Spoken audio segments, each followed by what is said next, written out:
Hello everyone, welcome to step up academy. I am Fania Nareen, your educator for English language. और जैसा कि आप देख रहे हैं, मैं आ गई हूँ यहाँ पर वंस अगेन अपने प्यारे से गोलू मोलू से पैंडा के साथ। Yes, and he is very happy about it, क्योंकि आज स्पेशली हम एक बहुत ही इंटरेस्टिंग सी स्टोरी करने वाले हैं। बहुत ही इंटरेस्टिंग सी सुपर क्विक रिविजन है। ऑफ कोर्स वो तो पढ़ ही चुके होंगे, राइट। सुपर क्विक रिविजन करने वाले हैं आज हम एक ऐसे चैप्टर का जो कि बहुत इंस्पायरिंग चैप्टर था। मुझे पढ़ने में बहुत मज़ा आया था और मुझे आपको पढ़ाने में भी बहुत मज़ा आया था, और आपको भी I am sure very interesting it might have appear to you as well, because इसमें एक स्टोरी थी एक बच्चे की जो कि सेकंड क्लास में था, और तब तक वो अपनी विसिनिटी के आसपास की जितनी भी प्रजातियों की बटरफ्लाईज होती थी उन सबको पकड़ चुका था, ठीक है। और वो पकड़ता क्यों था? क्योंकि उसको रिसर्च करने का बड़ा शौक था, उसके अंदर एक क्यूरियोसिटी थी, एक क्यूरियस माइंड था उसका। और उसकी मदर ने, जो कि सिंगल पेरेंट थी, उसकी मदर ने उस बात को समझा और उसकी क्यूरियोसिटी को दबाया नहीं। मतलब ये नहीं बोला कि क्या करता रहता है दिन भर, इस टाइप का कुछ नहीं बोला। उनकी मदर ने उल्टे हाथ पे जाके बल्कि क्या किया, उनको बहुत ज़्यादा मोटिवेट किया, उनको अलग अलग गैजेट्स, अलग अलग चीज़ें ला के दी। उनको मालूम था कि मेरा बेटा जो है वो बड़ा जिज्ञासु बालक है, ठीक है।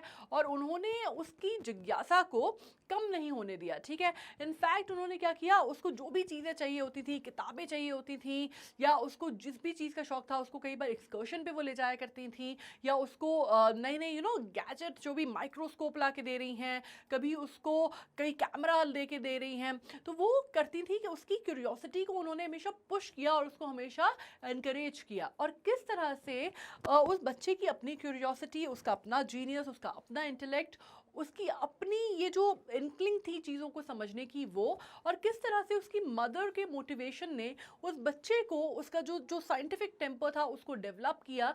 और करते करते करते करते कैसे एक के बाद दूसरी लिंक बढ़ती गई, चलती गई, जुड़ती गई। और किस तरह वो बच्चा, छोटा सा बच्चा जिसने तितलियों पकड़ने से शुरुआत की थी, वो तितलियों के ऊपर अध्ययन करते करते करते करते वो एक बहुत बड़ा मॉलिक्यूलर बायोलॉजिस्ट बनता है। और आज की डेट में भी बहुत उनका नाम है, बहुत प्रख्यात वो हस्ती हैं, और उनका नाम है ई ब्राइट, राइट। जब हम ई ब्राइट की बात करते हैं तो ये एक ऐसे मॉलिक्यूलर बायोलॉजिस्ट हैं जिन्होंने बहुत, आप कह सकते हैं, ना सिर्फ ऑब्वियसली बटरफ्लाइज के ऊपर अध्ययन किया, मोनार्क एक प्रजाति है बटरफ्लाइज जिनके ऊपर अध्ययन किया, लेकिन उन्होंने ये भी बताया, सबसे बड़ी बात इनकी रिसर्च की ये हुई कि जो बहुत घातक बीमारियां हैं उनको ट्रीट करने के लिए भी एक ब्रेक थ्रू मिला।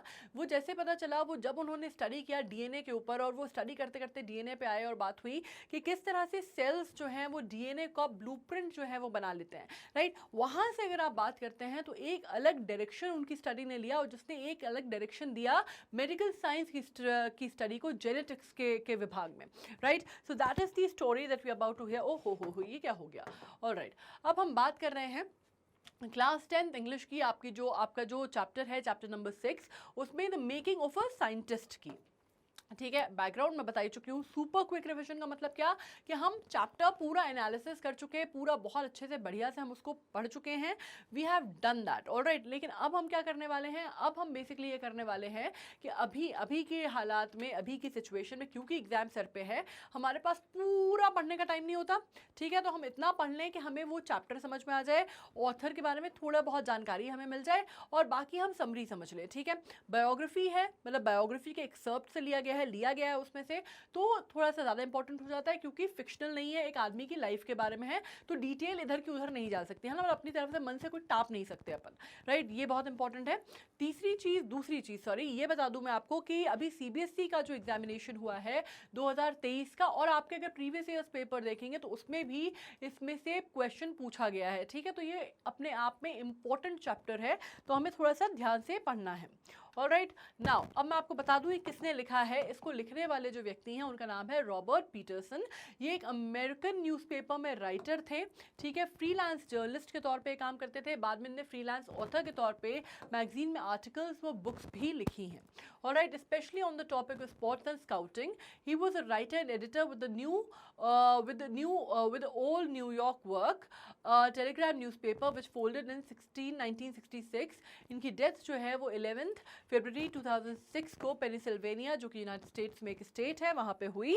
और मैं आपको एक और बात बता दूं कि इन्होंने ईव राइट के ऊपर ये बायोग्राफी लिखी थी, और ईव राइट के ऊपर इन्होंने एक पूरा आर्टिकल लिखा था जिसमें से ये पार्ट लिया गया है। ठीक है, biography in the sense biographical article था वो, जिसमें से पार्ट लिया गया है। और ये बहुत ज़्यादा इम्प्रेस थे ईव राइट की, ना सिर्फ जीनियस से, जो कि साइंटिफिक जीनियस थी उनकी, ऑब्वियसली वो साइंटिफिक तो बहुत अच्छे साइंटिस्ट तो थे ही, हैं ही, मतलब अभी भी हैं, for like he is very much around. लेकिन उनका जो एक ओवरऑल पर्सनैलिटी थी है ईव राइट की, दैट इज़ वेरी इंटरेस्टिंग, कि वो कोई ड्राई साइंटिस्ट नहीं है जिसने 24 घंटे सिर्फ साइंस की किताबों में दिमाग डाल के रखा है और बाकी कुछ भी नहीं किया। इनफैक्ट ही वॉज, उनके बारे में अगर आप पढ़ते हैं ना, उनका बचपन भी बड़ा कलरफुल है। वो डिबेटिंग टीम में थे, हार्वर्ड के टॉपर थे, लाइक टॉप स्टूडेंट्स में से आते थे। He was quite a genius in studies as well as in cocurriculars, मतलब वो बहुत अच्छे कैनोइस्ट थे, कैनोइंग बहुत अच्छी करते थे, स्काउट्स में थे, उसके अलावा उनको स्पोर्ट्स का शौक था। He was very he was very fond of watching movies and stuff like that and debates and competition like that। तो ऐसा नहीं था कि वो सिर्फ अगर एक चीज़ कर रहे हैं तो एक ही चीज़ कर रहे थे। वो एक ओवरऑल वेल राउंडेड पर्सनैलिटी है ईव राइट की, जो कि यहाँ पे आर्टिकल में भी आपको नजर आएगी। And that is what intrigued Peterson कि वो उनके ऊपर लिखें। Alright, so that is very interesting. Now अगर आप यहाँ पे देखते हैं, अब इसमें आप थीम समझ लीजिए कि बहुत सारी चीज़ें, there are many qualities that go into the making of a scientist. One must be obsessively, passionately, pathologically curious in order to become a scientist with genuine qualities. The development of the scientist is a process that requires proper support and environment from family and society. Theme ये है basically कि देखिए, एक आदमी की जो उसकी basic tilt होती है या बेसिक इंक्लिनेशन होती है कि भाई वो क्यूरियस है ही बाय नेचर, राइट। उसके अंदर वो साइंटिफिक टेम्पर है, वो क्यूरियोसिटी है, वो एक रैशनैलिटी है चीज़ों को देखने की कि अगर ऐसा है तो ऐसा क्यों है ना। ये बात बोली जाती है ना कि भाई एप्पल को गिरते हुए हज़ारों लोगों ने, लाखों लोगों ने देखा था, लेकिन वो न्यूटन ही थे जिन्होंने एप्पल को गिरते हुए देखा और पूछा कि नीचे गिरा तो आखिर क्यों गिरा, राइट। तो वो जो एक जीनियस होता है ना, कि अगर ये हो रहा है तो ये क्यों हो रहा है, उसके पीछे का क्या कारण है, वो सोचने की या उसका आकलन करने की जो रैशनैलिटी है, that is very important when you talk about making of a scientist. Then you have to have a persistence, right. आप एक ही चीज़ पे अध्ययन करेंगे, आप 50 चीज़ें नहीं करते, आप एक ही चीज़ लेंगे और आप उसी पे काम करेंगे, करते जाएंगे करते जाएंगे करते जाएंगे करते जाएंगे, and finally it will take you somewhere, right. मतलब ये नहीं होगा कि आप एक चीज़ पे काम कर रहे हैं, फिर अगर ये नहीं हुआ तो चलो छोड़ो यार अपन वो कर लेते हैं, वो नहीं हुआ तो चलो छोड़ो यार अपन तीसरा कर लेते हैं। आपको मालूम है ग्राहम बेल कितनी बार फेल हुए थे जब वो इजाद कर रहे थे टेलीफोन की, या इलेक्ट्रिसिटी की, जब लाइट की जब इजाद हो रही थी तब कितनी बार फेल हुए थे, ये रॉस जब अपना वैक्सीन बना रहे थे तो कितनी बार फेल हुए थे, ऑफ कोर्स। तो that is about a madam Curie, कितनी बार उनके साथ कितने फेलियर्स उन्होंने फेस किए after, like, and then she was able to win Nobel prize, right, and became the only lady to win Nobel prize in 2 discipline of sciences. तो आपको ये स्टोरी है परसिवियरेंस की, ये स्टोरी है डिटर्मिनेशन की, ये स्टोरी है कि आपको किस तरह अपनी जो राह है वो पकड़ के चले चलना है और आपको छोड़ना नहीं है। इसके अलावा आपको ये बताया जाता है कि वो जो साइंटिफिक टेम्पर है वो बनाने के लिए ऐसे हालात, ऐसे सिचुएशन, ऐसे लोग भी आपको चाहिए। मतलब कोई भी आदमी अकेला, वो जब सक्सेस मिलती है ना, तो जो आदमी स्टेज पे लेके रिसीव करता है अवार्ड वो एक होता है, लेकिन उसके पीछे उसको वहाँ तक पहुँचाने वाले बहुत लोग होते हैं। जैसे इस केस में अगर आप देखेंगे तो बहुत इंस्ट्रूमेंटल रोल प्ले किया ईव राइट की लाइफ में उनकी मदर ने, उनके वो प्रोफेसर ने, जिसके लिए मदर, जब वो माँ उनकी किताब खरीद के लाती हैं बटरफ्लाइज के ऊपर, मोनार्क बटरफ्लाइज के ऊपर, और वो भेजी जाती है अध्ययन के लिए आगे, राइट। और उनको किस तरह से एक जजमेंट के तौर पे, आप ये कह सकते हैं कि एक गाइड के तौर पे उनको एक प्रोफेसर मिलते हैं और वो उनको आगे की स्टडी करते हैं, या उनके जो क्लासमेट रहते हैं या जिनके साथ वो मोनार्क बटरफ्लाई के ऊपर रिसर्च करते हैं, अध्ययन करते हैं, और ये देखते हैं कि जो 12 स्पॉट है मोनार्क बटरफ्लाई के ऊपर, बाकी लोग ये मानते हैं कि भाई ये सिर्फ एक ब्यूटिफिकेशन के लिए हैं, लेकिन ये और उनके फ्रेंड मिलकर अध्ययन करते हैं क्योंकि इनके प्रोफेसर को लगता है कि नहीं इसका कुछ और रोल होगा, और ये भी इस चीज़ को कंकर करते हैं, इस थॉट से अध्ययन करते हैं, और पता चलता है कि भाई वो एक इस तरह का हार्मोन सेक्रीट करते हैं, वो जो 12 स्पॉट हैं, जो कि अडल्टहुड में, वो जो प्रोसेस ऑफ अडल्टिंग है उसके लिए बहुत ज़रूरी है उस मोनार्क बटरफ्लाई के, right. So this was consistency, this was a calculated judgement, this was perseverance, and this was having at being at the right place among the right people at the right time, right? तो ये story है, अगर आप बात करते हैं family society के support की, ये स्टोरी है किस तरह से आप अपनी बात को लेके आगे बढ़ते हैं और आप गिव अप नहीं करते अपने ड्रीम्स पे, right? So this is the theme of the chapter. Now if I read the summary of the chapter, let us understand. वैसे बहुत कुछ समझ चुके होंगे अभी तक. The article is an account of the curious child channelizing his curiosity to become a scientist. Ebright was a highly curious child since his childhood. His mother is his only companion during childhood. She helped him further deepening his curiosity. Ebright began his journey by collecting butterflies. As I told you कि second class तक उनके vicinity की जो 25 variety species of butterflies available थी वो सबको पकड़ चुके थे, right? उसके बाद पूरा एग्जॉस्ट हो गया था उनका वहाँ पे विसिनिटी में, कोई भी नई स्पीशीज ऑफ बटरफ्लाई नहीं बची थी. After that he worked on tagging the monarch butterflies. क्यों? क्योंकि इनकी मदर ने इनको एक बुक ला के दी थी that changed his life and that was a turning point in his life. वो जो किताब माँ ने ला के दी, अगर वो कहते हैं कि अगर वो किताब मेरे हाथ में नहीं आई होती तो शायद मुझे कभी वो सेंस नहीं आता या मैं उस काम को सीरियसली नहीं लेता कि tagging of a butterfly could be something that I can actually engage into and I can do.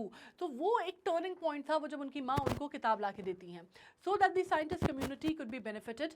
Later on he did research on utility of gold spots on pupa of monarch butterfly. ये मैंने आपको कहा, और इसी में उनको realise होता है कि वो जो बटरफ्लाई है, वो जो स्पॉट्स हैं 12, वो क्या करते हैं, वो सिक्रीट करते हैं एक हार्मोन जो कि मोनार्क बटरफ्लाई को उसके अडल्टहुड तक पहुंचाने के लिए काम करती है. अगर वो ना हो स्पॉट्स, वो सिक्रीट ना हो हार्मोन, तो एडल्ट फॉर्म तक अपनी वो नहीं पहुंचेगी monarch butterfly. He became famous when his paper on working of cell was published in scientific journal. Ebright participated in many science exhibitions. ठीक है, शुरुआत हुई, पहली एग्जीबिशन हुई जहाँ पे वो फेल हो गए. ठीक है, फेल नहीं मतलब वो फर्स्ट नहीं आए, और वहाँ पे उनको रियलाइज़ हुआ कि मैं सिर्फ माइक्रोस्कोप के नीचे चीज़ें दिखा के मैं एग्जीबिशन में साइंस एग्जीबिशन जीत नहीं सकता हूँ. What I need to do is I need to make a real experiment. Real experiment means आपको कुछ इन्वेंट करना पड़ेगा, कुछ नया देना पड़ेगा. You need to add some value to things. You just can't make people see what is already there and expect to win. तो ये चीज़ उनको समझ में आती है. जो पहला उनका फेलियर रहता है at the exhibition level, right, और वहाँ से ही नेवर टर्न्ड बैक. उसके बाद उन्होंने जितनी जगह पार्टिसिपेट किया कंट्री में, इंटरनेशनली, फिर वो वहाँ से हमेशा जीतते चले गए.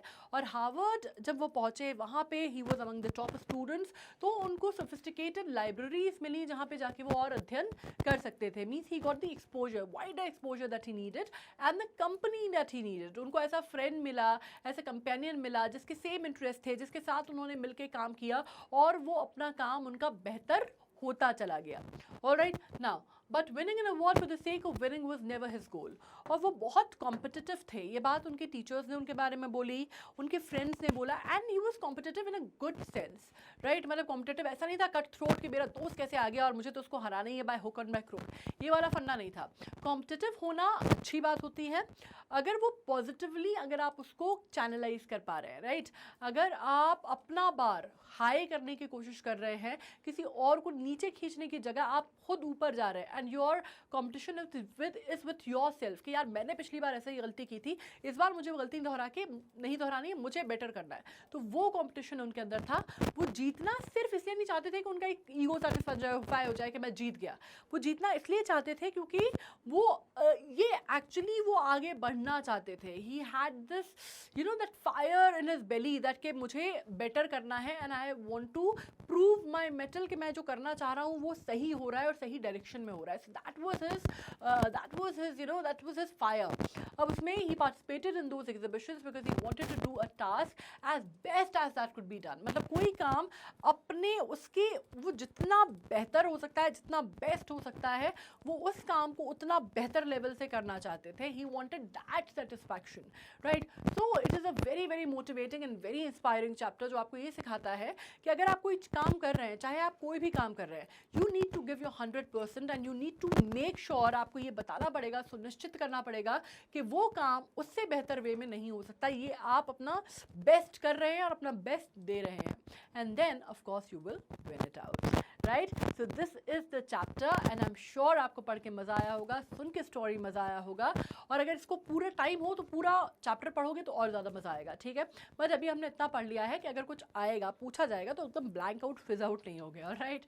So on this note I am signing off course. अभी तक आप लोग क्या कर चुके हैं, सब्सक्राइब कर चुके हैं स्टेप अप अकेडमी में, तो वो तो मुझे कोई दिक्कत है ही नहीं, ऑलराइट। और मेरा पैंडा जो है वो भी आ गया है भागता हुआ आप लोगों को टाटा बाय बाय कहने और आप लोगों को विश करने अपने एग्जामिनेशन के लिए। So please please please do very well in your exam. Thank you so much.